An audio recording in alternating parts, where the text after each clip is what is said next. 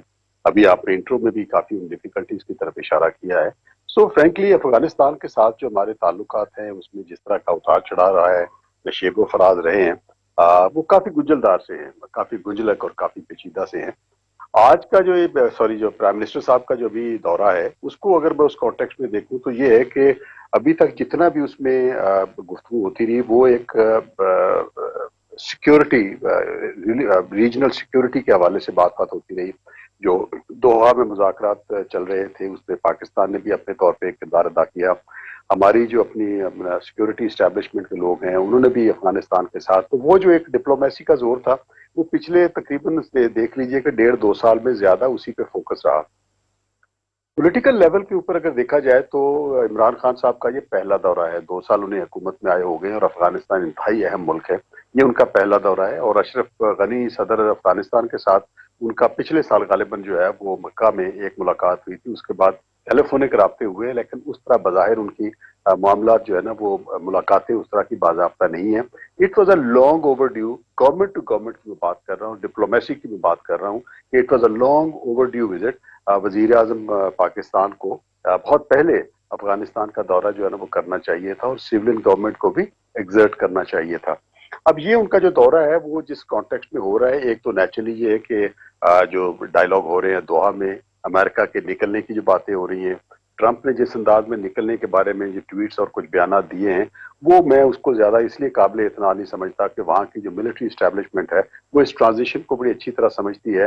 وہ کتنا نکل گئے تھے عراق میں وہ ہم نے دیکھ ہی لیا ہے. تو لہٰذا افغانستان سے وہ مکمل نکلتے ہوئے مجھے تو نظر نہیں آتے. میں ان بہت سے ماہرین سے اتفاق کرتا ہوں جن کا خیال ہے کہ ایک دفعہ جہاں امریکہ بیٹھ جاتا ہے تو نکلتا نہیں، کسی نہ کسی شکل میں وہ اپنا قلعہ جو ہے نا وہ وہاں مضبوط رکھتا ہے. اب یہ ہے کہ ایک تو بیک گراؤنڈ وزیر اعظم کے وہاں جانے کا وہ ایک جو مذاکرات ہو رہے ہیں اور امریکن وڈرال کی باتیں ہیں وہ ساری اپنی جگہ پہ ہیں. اچھا، دوسرا یہ ہے کہ پاکستان کے کافی سارے ان کے جو ٹریڈ ریلیٹڈ ایشوز ہیں، کچھ جو آپ کو پتہ ہے ہماری سرحدوں کے اوپر جو جھڑپیں پہ ہوئی ہیں، اس کے بعد ایک پولیٹیکلی بڑا ٹرسٹ ڈیفیسٹ پایا جاتا ہے. تو یہ وزیر اعظم کا دورہ اس لحاظ سے بڑا اہم ہے کہ اس ٹرسٹ ڈیفیسٹ کو اگر تھوڑا سا برج کر پائیں، جیسے عبداللہ پاکستان کا وزٹ کر چکے ہیں، ان کے ہائی لیول کے چند ایک اور لوگ وزٹ کر چکے ہیں. اچھا، پھر رزاق داؤد صاحب جو ہمارے منسٹر فار کامرس ہیں وہ ڈیلیگیشن کے ساتھ وہاں موجود ہیں. اور یہ دیکھیے کہ 2016 کے بعد سے لے کے جو منسٹریل لیول کے اوپر جو ہمارا ٹریڈ ٹرانزٹ اور پریفرنشل ٹریڈ ایگریمنٹ کے حوالے سے گفتگو ہونا تھی، 4 سال گیپ کے بعد یہ چیز ہو رہی ہے.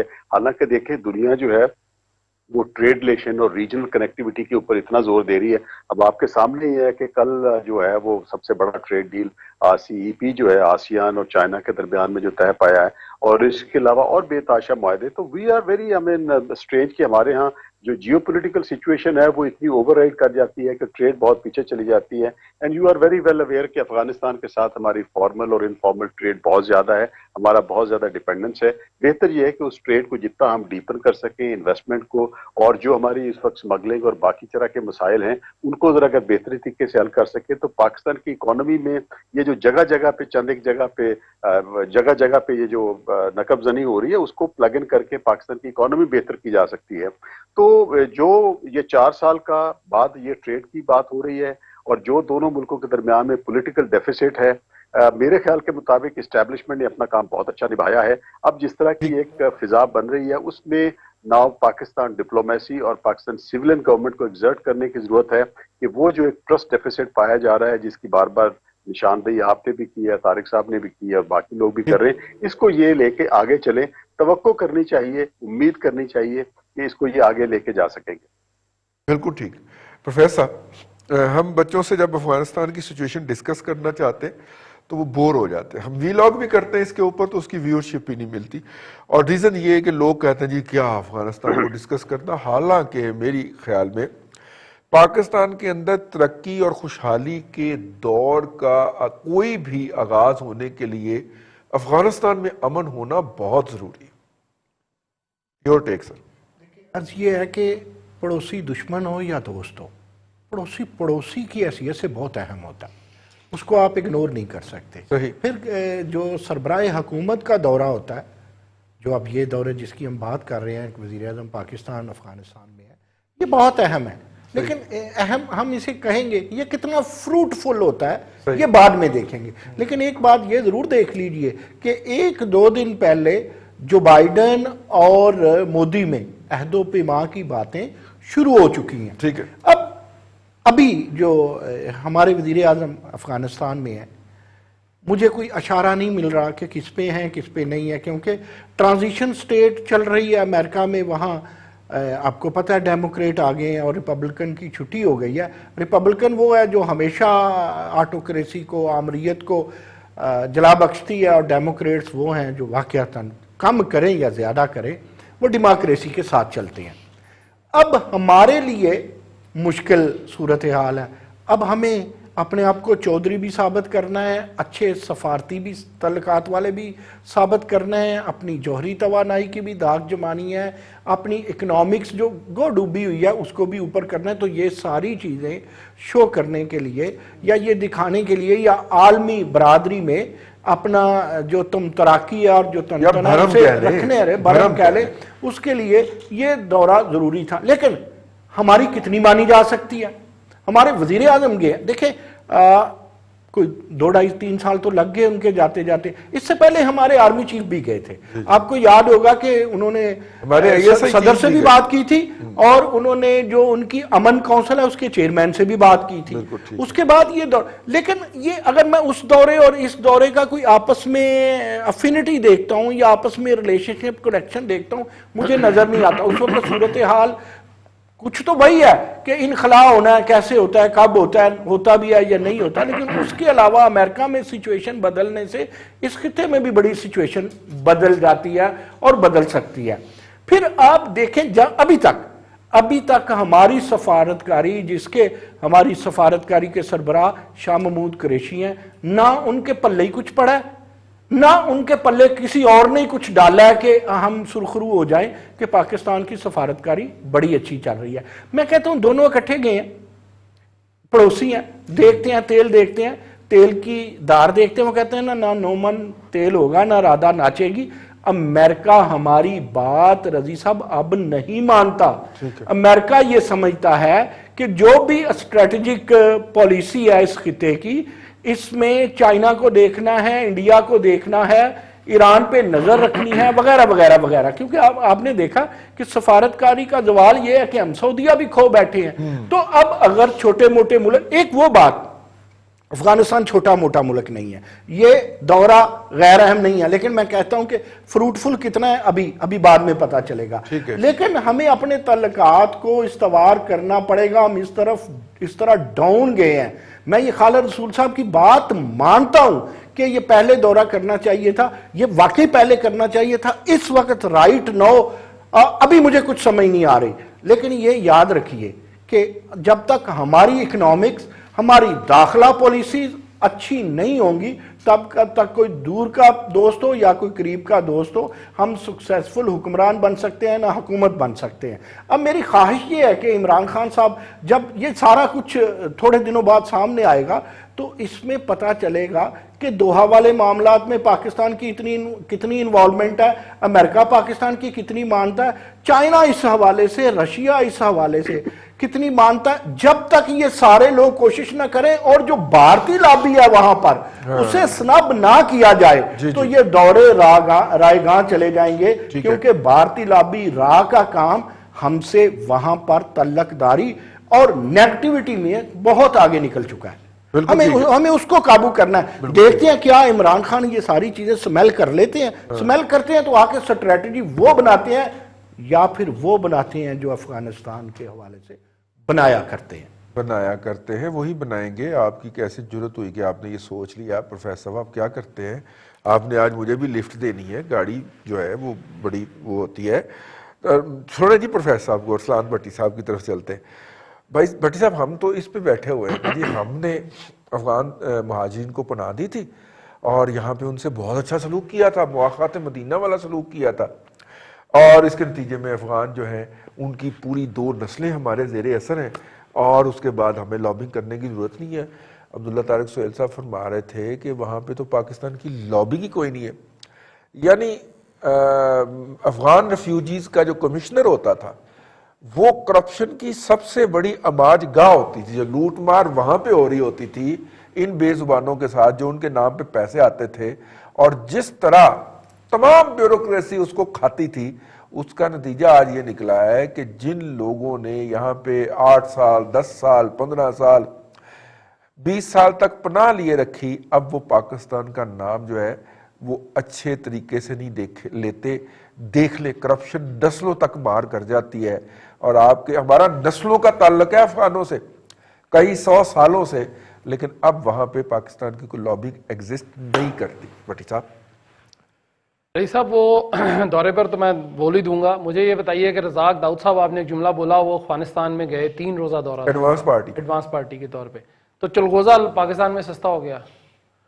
اب مجھے نہیں سمجھ آیا یہ لنک کیا تھا. پاکستانی چلغوزہ ملا, ٹھیک ہے نا. اچھا جی جس کا بھی چلغوزہ سستا ہو ملا, نہیں ملا تو نہیں, کاغذوں میں ہوگا, آٹا بھی سستا ہو گیا, ملا نہیں ملا. لیکن بات یہ ہے کہ جی آن اے سیریس نوٹ کے پرائم منسٹر صاحب ہمارے گئے ہیں 18 ماہ کے 19 ماہ کے بعد, پہلا دورہ ہے ان کا یہ افغانستان کا. اس سے پہلے وہ نہیں گئے ہیں, جا سکتے تھے, بالکل ہم سائے میں ہیں.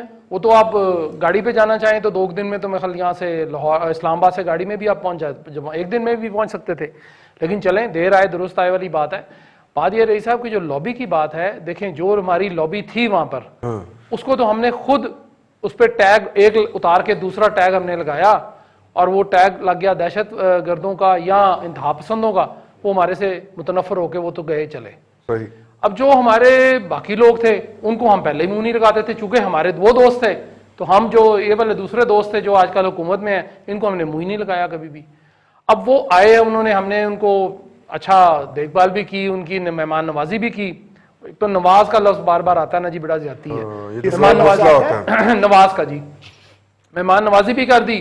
اب وہ چاہ ہم یہ رہے ہیں رئیس صاحب کہ ہمیں افغانستان سے ٹھنڈی ہوا آئے. مسئلہ یہ ہے جی کہ وہاں پہاڑوں پہ برف باری بھی ہو گئی, سارا کچھ ہو گیا. افغانستان میں شمالی علاقہ جاتا جی جی جی شمالی علاقہ جاتا ہے, وہاں سے آپ آگے چلے جائیں تو شاید بنگلہ دیش چلے جائیں, پتہ نہیں, سینٹرل ایشیا.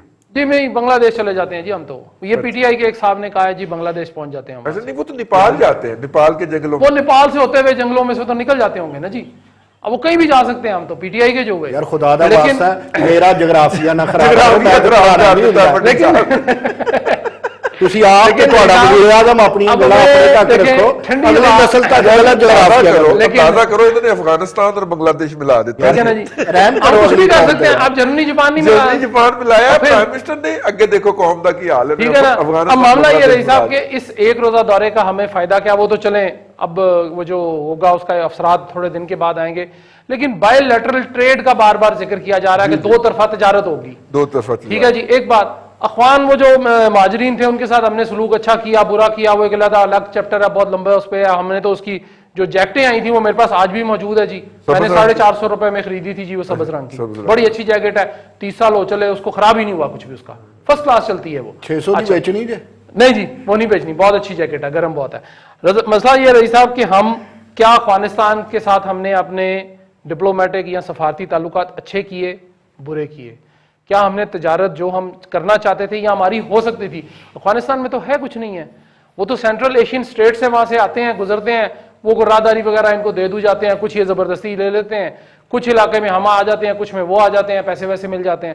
معاملہ یہ ہے رئیس صاحب کہ کیا ہم نے افغانستان کو اس حد تک لے کے گئے کہ ہم سینٹرل ایشین جو جتنی بھی وہاں پہ ملک ہیں, کیا ہم ان کے ساتھ ہم نے بہت کلیئر راہداری لی ان سے, کبھی کلیئر راستہ لیا ہم نے کہ ہم بغیر کسی رکاوٹ کے میں اور آپ ہم یہاں سے بیٹھیں اور چلے جائیں؟ ہم نے کبھی بھی نہیں کیا. ہم اور آپ ایک ٹیبل پہ آس پاس بیٹھ کے اس وقت رپورٹنگ کیا کرتے تھے, آج سے کوئی 16 سال پہلے کی بات ہے, اور میں نے وہاں پہ بیٹھ کے خبر دی تھی کہ افغانستان میں طالبان کی حکومت کے بعد, امریکہ کا قبضہ ہو جانے کے بعد یہ حالات نہیں تھے کہ این ایل سی کے وہ 2 تلواروں والا سمبل لے کے ہمارا ٹرک افغانستان میں جا سکے. اور انہوں نے کہا کہ یہ تو سبز جھنڈی سرخ جھنڈی ہوگی کسی بھی افغان کو دکھانا, یہ آپ یہ لے کے جائیں گے. تو بہرحال آج کا وقت ختم ہو گیا. عبداللہ طارق سہیل صاحب, خالد محمود رسول صاحب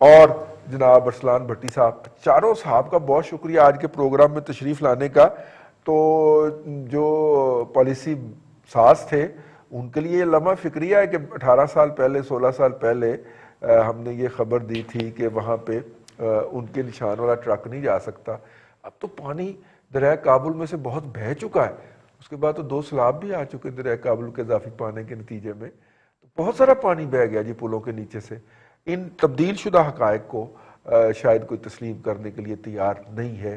اس طرح کے تمام دورے جو ہیں وہ فیوٹائل، بے نتیجہ رہیں گے اگر ان کے انڈر ہوم ورک نہیں ہوگا، اور ہوم ورک بازار ہمیں اس گورنمنٹ کے کسی بھی کام میں نظر نہیں آ رہا۔ اللہ آپ کو آج کے لیے اتنا ہی، کل پھر آپ سے ملاقات ہوگی، اپنا خیال رکھیے گا۔